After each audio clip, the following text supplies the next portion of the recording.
Hello दोस्तों, अगर channel पर नए हैं तो चैनल को अभी सब्सक्राइब करें और वीडियो को एक लाइक अवश्य करें, क्योंकि वीडियो बनाने में बहुत समय लगता है। तो एक लाइक अवश्य करें, लाइक से मेरा मनोबल बढ़ता है। तो सुनते हैं कहानी। हेलो दोस्तों, मेरा नाम राधिका है।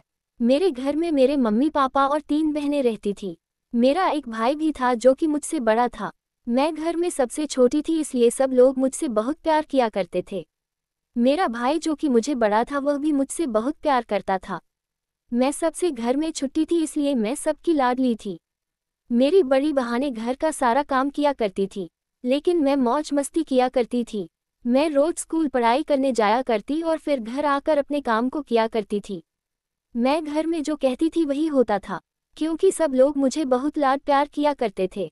जो मुझे अच्छा लगता था वही घर में खाना भी बनता था, क्योंकि मेरे पापा मुझे बहुत प्यार किया करते थे। जब मेरा बर्थडे होता था तब मेरे पापा मेरे लिए बहुत सारे गिफ्ट लाते थे। मैं अभी 10 साल की थी और सारी बहनें मुझसे बड़ी थी। सबसे बड़ी बहन का रिश्ता पक्का हो गया था। कुछ ही दिनों बाद मेरी बड़ी बहन की शादी होने वाली थी। मेरी बड़ी बहन अपने होने वाले पति से रोज फोन पर बातें किया करती थी। मैं दीदी को बात करते हुए देखा करती थी। मैं दीदी की बातें चुपके चुपके सुना करती थी। जब दीदी मुझे देख लेती थी कि मैं शादी की बातें सुन रही हूँ तो दीदी तुरंत ही मुझे वहाँ से भगा देती थी। मुझे सबकी बातें सुनने में बहुत मजा आता था। मेरी दीदी अपने होने वाले पति से प्यारी प्यारी बातें किया करते थे, वही मैं सुनती थी और मुझे अपनी दीदी की बातें सुनकर बहुत मजा आती थी। इसलिए मैं दीदी की बातें चुपके चुपके सुना करती थी। एक दिन मैं अपनी दीदी से पूछ रही थी कि दीदी तुम शादी क्यों कर रही हो? तुम हम लोगों के साथ ही हमेशा रहो, तुम प्लीज शादी ना करो। मेरी यह बात पर दीदी हंसने लगती है और कहने लगती है, अच्छा ठीक है, मैं शादी नहीं करूंगी। मैं अपनी दीदी से बातों ही बातों में पूछने लगते हो कि लोग शादी क्यों करते हैं, शादी करने से क्या होता है? तो दीदी मुझे कहने लगती है, जब तुम बड़ी हो जाओगी तब तुम्हें सब पता चल जाएगा। मैंने दीदी से कहा, मैं 10 साल की हो गई हूँ, अब तो मैं बड़ी हो गई हूँ, तो मुझे प्लीज़ बताओ, मेरे सवालों का जवाब दो।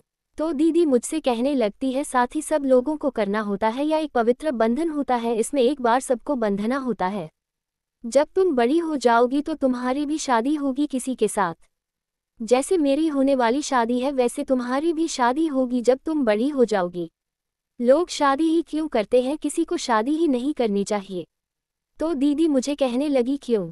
तो मैं दीदी से कहने लगती हूँ, क्योंकि हम लोग इस टाइम कितनी खुश हैं, तुम हमारे साथ हो। अभी जब तुम्हारी शादी हो जाएगी तो तुम अपने ससुराल चली जाओगी।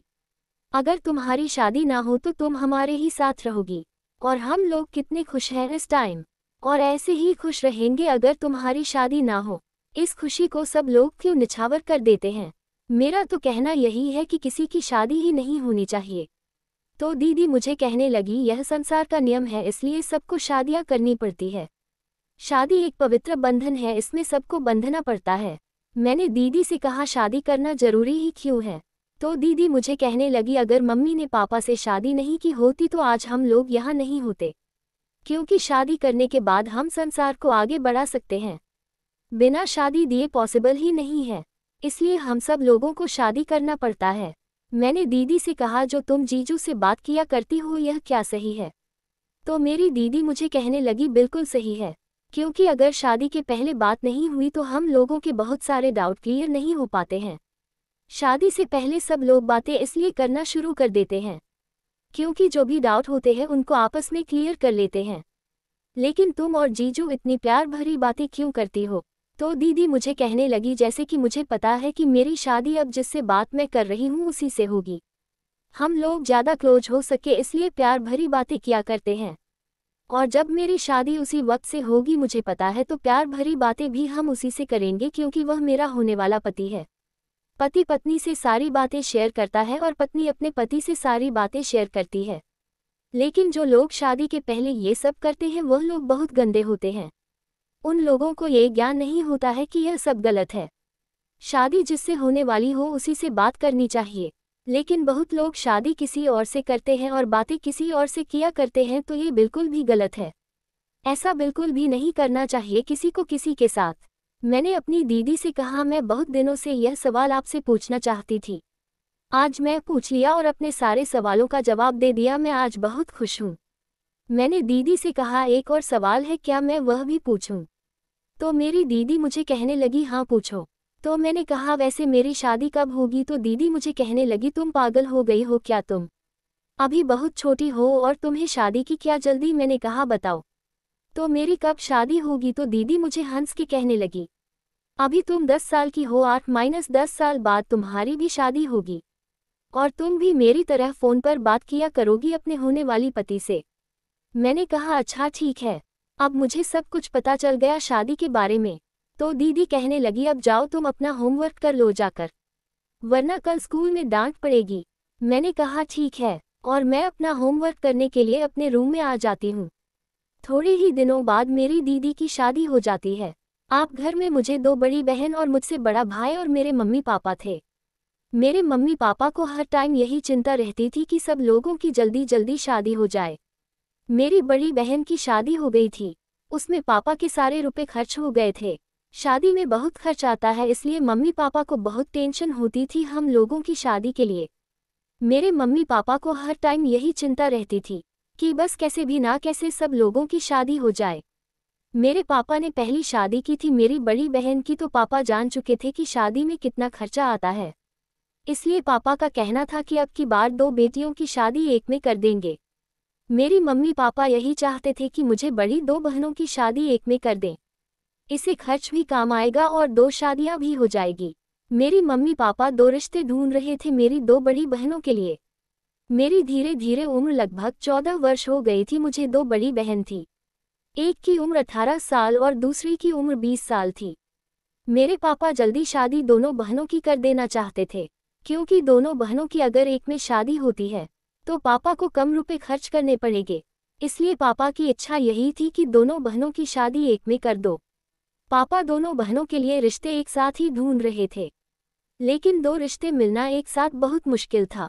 लेकिन मेरे मम्मी पापा मेरी बड़ी बहनों की शादी एक में ही करना चाहते थे, इसलिए मेरे मम्मी पापा मुझे बड़ी 2 बहनों के रिश्ते एक साथ ही ढूंढ रहे थे। अगर कोई रिश्ता बताता भी था तो एक ही रिश्ता बताता था, इसलिए मेरे पापा रिश्ते से पीछे हट जाते थे। मेरे पापा का कहना था कि अगर 2 रिश्ते हों तो ही बताओ, वरना फिर रहने दो। एक दिन पड़ोस वाले अंकल मेरे पापा से कहने लगते हैं तुम्हें अपनी दोनों बेटियों की शादी एक में करनी है ना। तो मेरे पापा कहने लगे हाँ मुझे दोनों बेटियों की शादी एक में करनी है, कहीं रिश्ता हो तो बताओ। तो पड़ोस वाले अंकल मनोहर मेरे पापा से कहने लगी हाँ रिश्ता तो है, बताओ तो तुम्हें दिखा दे। तो मेरे पापा कहने लगे हाँ दिखाओ। मेरे पापा को मनोहर अंकल लड़कों को दिखाते हैं। दोनों लड़कों की अच्छी खासी जॉब लगी हुई थी और अच्छे खासे खानदान से थे। उन लड़कों की मांग भी ज़्यादा कुछ नहीं थी। उन लड़कों का कहना था कि बेटियां सुंदर होनी चाहिए और हम लोगों को कुछ नहीं चाहिए। मेरी दोनों बहनें बहुत सुंदर थी और मैं भी बहुत सुंदर थी। घर में सबसे सुंदर मैं ही थी, लेकिन मेरी दोनों बहनें भी बहुत सुंदर थी, हालांकि मुझसे कम। मेरी दोनों बहनों को जब वह लड़के देखते हैं तो तुरंत ही शादी के लिए हाँ कर देते हैं।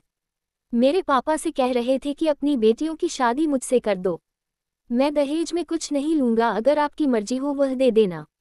मैं दहेज में कुछ नहीं कहूँगा, आपसे जितना हो सके उतना करना। मेरे पापा लड़कों की बातों पर बहुत खुश हो जाते हैं। मेरे पापा उन लड़कों से कहते हैं तुम्हारे मम्मी पापा नहीं है क्या। तो वह लड़के कहने लगी मेरे मम्मी पापा गांव में है, थोड़े ही दिनों बाद वह भी आ जाएंगे, तो हम लोग अपने मम्मी पापा को भी दिखा देंगे, उन्हें भी तुम्हारी बेटियां बहुत पसंद आएगी, क्योंकि मुझे पता है कि उनकी चॉइस कैसी है। और जब तुम्हारी बेटियां इतनी सुंदर है तो किसको नहीं पसंद आएंगे, सब लोगों को बहुत पसंद आएंगे। मेरी बहनों की शादियां जिससे हो रही थी वो दोनों भाई ही थे और दोनों भाई जुड़वा थे। थोड़ी ही दिनों बाद लड़कों के मम्मी पापा गांव से शहर आ जाते हैं। उन लड़कों ने अपने मम्मी पापा को शहर बुला लिया था क्योंकि दिखाई करवानी थी। लड़कों को तो पसंद थी मेरी बहनें, अब बस उनके मम्मी पापा को पसंद हो जाए तो शादी की तारीख भी निकलवा दी जाएगी, ऐसा मेरे मम्मी पापा सोच रहे थे। लड़कों के मम्मी पापा जब मेरी बहनों को देखते हैं तो उनको भी मेरी बहन बहुत पसंद आती है। उनके मम्मी पापा कह रहे थे कि अब तारीख निकालो और मेरे बेटों की शादी अपनी बेटियों से करवा दो।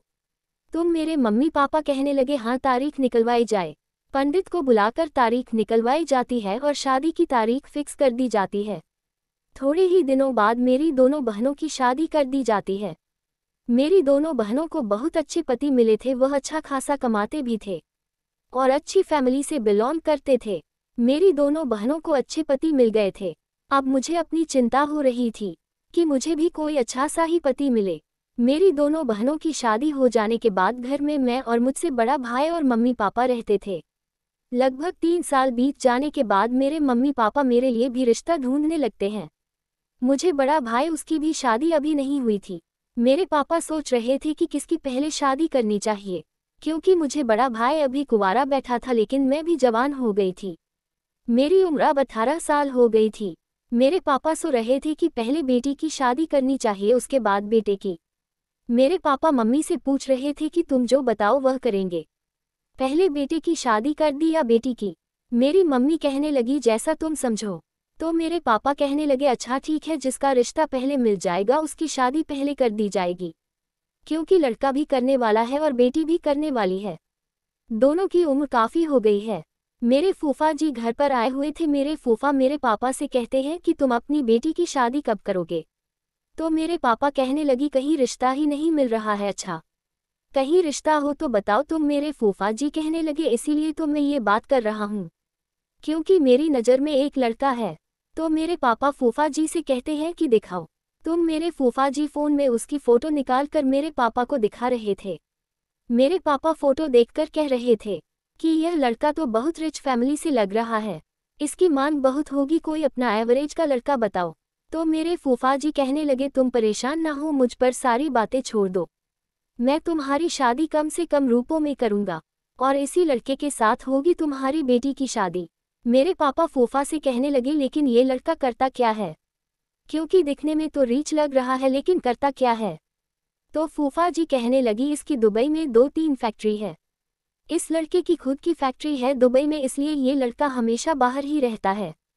ये 2 भाई हैं, इससे एक छोटा भी है जिसको दिखाई नहीं देता है। इसके मम्मी पापा और इसका छोटा भाई गांव में ही रहते हैं, लेकिन ये लड़का दुबई में रहता है। कभी कभी ही घर पर आता है, लेकिन शादी हो जाने के बाद जल्दी जल्दी आया करेगा, क्योंकि शादी हो जाने के बाद हर कोई जल्दी जल्दी घर आ जाता है। तो मेरे पापा कहने लगे बात तो तुम ठीक कह रहे हो, लेकिन तुम दिखाई कब करवाओगे। तो मेरी फूफा जी कहने लगी कि वह लड़का अभी 2-3 दिन में आने ही वाला है। जब वह लड़का आ जाएगा तो मैं बात आगे बढ़ाऊंगा। तुम मेरे पापा कहने लगे ठीक है। मेरे फूफा जी इतनी बात करके अपने घर चले जाते हैं। 2-3 दिन भी जाने के बाद मेरे पापा फूफा जी से फ़ोन पर बात करते हैं और मेरे पापा फूफा जी से कह रहे थे कि अभी तुमने बेटी की दिखाई नहीं करवाई। तो मेरे फूफा जी कहने लगे अभी उसे लड़के को लगभग 1 महीना लगेगा आने में, क्योंकि उसे लड़के के फैक्ट्री में कुछ ज़्यादा ही काम अब की बार चल रहा है, इसलिए उसे समय नहीं मिल पाया, तो वह अगले महीने ही घर आएगा। इस महीने वह लड़का घर नहीं आएगा, लेकिन मेरे फूफा कह रहे थे कि अगले महीने तुम्हारी बेटी की दिखाई में ज़रूर करूँगा इस लड़के के साथ। तो मेरे पापा कहते हैं ठीक है। आपस में मेरे मम्मी पापा रोज बातें किया करते थे कि एक बेटी बच्ची है, उसकी भी शादी कहीं अच्छी जगह ही हो जाए। मेरी मम्मी पापा आपस में बात कर रहे थे और पापा मम्मी से कह रहे थे कि यह रिश्ता पक्का हो जाए तो अच्छा ही होगा, क्योंकि लड़के की दुबई में 2-3 फैक्ट्रियां भी हैं। वह लड़का काफ़ी रिच फैमिली से है, तो मेरी बेटी उस लड़के के साथ हमेशा खुश रहेगी। मेरी मम्मी कहते हैं हाँ खुश तो रहेगी। रोज यही बातें मेरे मम्मी पापा करते थे मेरी शादी के ही बारे में, क्योंकि मेरी मम्मी पापा को चिंता थी कि मेरी बेटी की शादी अच्छी जगह ही हो। 2-3 दिन बाद मेरे मामा घर पर आए हुए थे। मेरे मामा घर पर इसलिए आए हुए थे क्योंकि उनकी एक बेटी थी और मेरा एक भाई था जो कि अभी कुंवारा था, उनकी बेटी भी कुंवारी थी। मेरा भाई अभी पढ़ाई कर रहा था। मेरा भाई पढ़ाई करने में बहुत तेज था, ये बात सबको पता थी। सब लोगों को यही लगता था कि मेरा भाई इतना तेज पढ़ने में है तो इसकी गवर्नमेंट जॉब अवश्य लगेगी। मामा मेरे पापा से कहने लगे तुम्हारे बेटे की उम्र बहुत हो गई है, अब इसकी कहीं शादी कर दो। मेरे पापा मामा से कहने लगते हैं शादी तो मैं इसकी कर दूं, लेकिन इतने रुपए कहाँ है कि 2 शादियां एक साथ कर सकूं, और वैसे भी अभी इसके लिए रिश्ता भी नहीं मिला है। मेरे मामा कहने लगे तुम रिश्ते की क्यों टेंशन ले रहे हो, मेरी बेटी है ना, अपने बेटे की शादी मेरी बेटी से कर दो। पापा कहने लगे मैं शादी तो कर दूं, लेकिन अभी इतने रुपए नहीं है कि मैं 2 शादियां कर सकूं। तो मेरे मामा कहने लगे इतने रुपए नहीं है तो एक में शादी कर दो दोनों की। तो मेरे पापा माँ से पूछने लगे क्या ये सही रहेगा। तो मेरी मम्मी कहने लगी सही क्यों नहीं रहेगा, हमने पहले भी तो 2 शादियां एक में की थी। तो मेरे पापा कहने लगे हाँ की तो थी, क्या फिर से दोनों की शादियां एक में ही कर दी जाए। तो मेरी माँ कहने लगे हाँ दोनों बच्चों की शादियां एक में ही कर दो, इससे हमारा फिर से खर्चा बच जाएगा। माँ ने मेरे भाई को पहले से देख रखा था और पापा ने मामा की लड़की को पहले से देख रखा था। मामा को लड़का पसंद था और मेरे पापा को लड़की पसंद थी। इसलिए सब लोग आपस में बातचीत करके दिखाई नहीं करते हैं, क्योंकि सब लोगों ने पहले से सब कुछ देख रखा था और सब कुछ पता भी था। मेरी मम्मी को भी इस शादी से फायदा था, क्योंकि मेरी शादी हो जाएगी तो घर में मम्मी ही अकेली बचेगी, उनको ही घर का सारा काम करना पड़ेगा। और ऐसे मेरे भाई की शादी हो जाने के बाद घर में बहू आ जाएगी, वह सारा काम करेगी, इससे मम्मी को फायदा होगा। इसलिए और भी सब लोग मेरी और मेरे भैया की शादी एक में करने के लिए राजी थे। एक तरफ बेटी जाएगी वहीं दूसरी तरफ बहू आ जाएगी। 1 महीना भी जाने के बाद वह लड़का अपने घर आता है। उसके घर आ जाने के बाद मेरे फूफा जी तुरंत ही हम लोगों की दिखाई करवाते हैं। मैं लड़के के परिवार को बहुत पसंद आई और लड़का मेरे परिवार को बहुत पसंद आया। जब सब लोगों को पसंद था तो वहीं पर रिश्ता पक्का हो गया और तुरंत ही पंडित को बुलाकर शादी की तारीख निकलवाई गई। शादी की तारीख पापा ने इस तरह निकलवाई थी कि उसी दिन बेटे की शादी हो जाए और उसी दिन मेरी बेटी की भी शादी हो जाए। पंडित ने इस तरह से तारीख निकली कि दोनों शादियां एक दिन पर रही थी। थोड़े ही दिनों बाद मेरी और मेरे भाई की शादी हो जाती है। इधर मैं ससुराल के लिए विदा हुई और भाई की पत्नी मेरे घर आ गई। भाभी मेरे घर आई हुई थी और मैं अपने घर से विदा हो गई थी। ससुराल में मुझे सब लोग बहुत प्यार करते थे। मेरे सास ससुर मेरे साथ बहुत अच्छा बर्ताव करते थे। मेरे पति मुझे बेहद प्यार करते थे और मैं भी अपने पति से बहुत प्यार करती थी। मेरा एक देवर भी था जिसे दिखाई नहीं देता था। मेरे सास ससुर काफ़ी बूढ़े हो चुके थे, तो वह एक कमरे में ही हमेशा लेटे रहते थे। मेरे ससुराल का घर काफ़ी शानदार बना हुआ था। इस घर में एक नौकरानी भी थी जो घर का पूरा कामकाज किया करती थी। घर में नौकरानी थी तो मुझे इतना काम करना नहीं पड़ रहा था। मेरे पति 2-4 दिन ही यहाँ रुकने वाले थे। उसके बाद मेरे पति फिर से अपने काम के लिए दुबई जा रहे थे। मैं अपने पति से कहती हूँ अभी तो शादी के कुछ ही दिन हुए हैं, इतनी जल्दी तुम फिर से दुबई चले जाओगे तो मैं कैसे अकेले रह पाऊंगी। तो मेरे पति मुझसे कहने लगी देखो घर पर सब लोग हैं, सब लोगों के साथ तुम आराम से रह सकोगी। मैं थोड़े ही दिनों बाद फिर से आ जाऊंगा। मैं अब जल्दी जल्दी घर आया करूंगा, तुम टेंशन ना लो और वैसे भी काम करना भी तो जरूरी है। अगर मैं काम नहीं करूंगा तो घर का खर्च कैसे चलेगा। अगर मैं यहीं बैठा रहूंगा तो बहुत सारी दिक्कतें हो जाएंगे। घर के कितने खर्च हैं वह कैसे चलेंगे। मैंने कहा अच्छा ठीक है लेकिन जल्दी जल्दी घर आते रहना। तो मेरे पति मुझसे कहने लगी ठीक है। थोड़े ही दिनों बाद मेरे पति दुबई चले आते हैं मुझे छोड़ दे। कुछ ही दिन हुए थे हमारी शादी के और इतनी जल्दी मेरे पति अपने काम से दुबई चले गए। मुझे अब बिल्कुल भी अच्छा नहीं लग रहा था अपने पति के बगैर। मुझे बार बार अपने पति की याद आ रही थी। जब मुझे अपने पति की ज़्यादा याद आती है तो मैं उनके पास फ़ोन करके थोड़ी बात कर लिया करती थी। बात करने से मुझे राहत मिल जाती थी। लेकिन मेरे पति जब पास में थे तो बात ही अलग थी, लेकिन अब कर भी क्या सकते थे। मेरे पति दुबई चले गए थे तो मुझे बिल्कुल भी अच्छा नहीं लग रहा था। इसलिए मैं अपने सास ससुर के पास थोड़ी देर बैठ जाया करती थी और उनसे बातचीत कर दिया करती थी। इससे मेरा मन हल्का हो जाया करता था। लेकिन कब तक मैं सास ससुर के पास बैठकर बातें करती रहती। जब मैं अपने रूम में होती थी तो मेरा देवर आ जाया करता था और वह मुझसे बातें किया करता था। उसकी बातें मुझे बहुत पसंद आई थी। मेरा देवर मुझसे मजाक भी किया करता था, क्योंकि मैं उसकी भाभी थी तो उसका इतना हक तो बनता था। घर में नौकरानी थी इसलिए मुझे काम भी करना नहीं पड़ रहा था। नौकरानी थी वही घर का पूरा कामकाज किया करती थी और मैं बैठी रहती थी। बैठे बैठे और मैं बोर हो रही थी, इसलिए मैं किचन का काम थोड़ा बहुत कर लिया करती थी। एक दिन मैं किचन में अपने लिए दलिया बना रही थी, तभी मेरे पीछे कमर पर कोई हाथ रख देता है और मैं बहुत डर जाती हूँ। और जब मैं पीछे मुड़कर देखती हूँ तो मेरा देवर ही था जिसने मेरी कमर पर हाथ रखा था। मैंने अपने देवर से कहा ये क्या कर रहे हो, तुम पागल हो गए हो क्या, तुमने अभी कहाँ हाथ तक रख रखा है। तो मेरा देवर कहने लगा भाभी आप तो नाराज हो रहे हैं, मुझे दिखाई नहीं देता है इसलिए मैंने गलती से तुम्हारा कमर पर हाथ धर दिया, सॉरी भाभी। मुझे मेरे देवर ने सॉरी मांगी थी तो मैंने कहा ठीक है कोई बात नहीं। लेकिन मुझे अपने देवर के इशारे कुछ ठीक नहीं लग रहे थे। मुझे ऐसा लगता था कि देवर जी को थोड़ा बहुत दिखाई देता है। अगर उन्हें दिखाई नहीं देता होता तो वह कैसे बता सकते थे कि उन्होंने कमर पर ही हाथ रखा है, क्योंकि मैं तो बोल भी नहीं था कि तुमने कमर पर हाथ रखा है। मेरे देवर ही कहने लगी कि मुझसे गलती हो गई, मैं तुम्हारी कमर पर हाथ रखा, सॉरी। एक दिन मैं बाथरूम में नहा रही थी, तभी मुझे ऐसा लगा कि कोई खिड़की से देख रहा है मुझे, और मैं जब खिड़की की तरफ देखा तो वहां पर कोई नहीं था, लेकिन मुझे ऐसा महसूस हुआ था कि खिड़की से मुझे कोई देख रहा था। मैं जल्दी जल्दी नहाकर अपने रूम में आ जाती हूँ।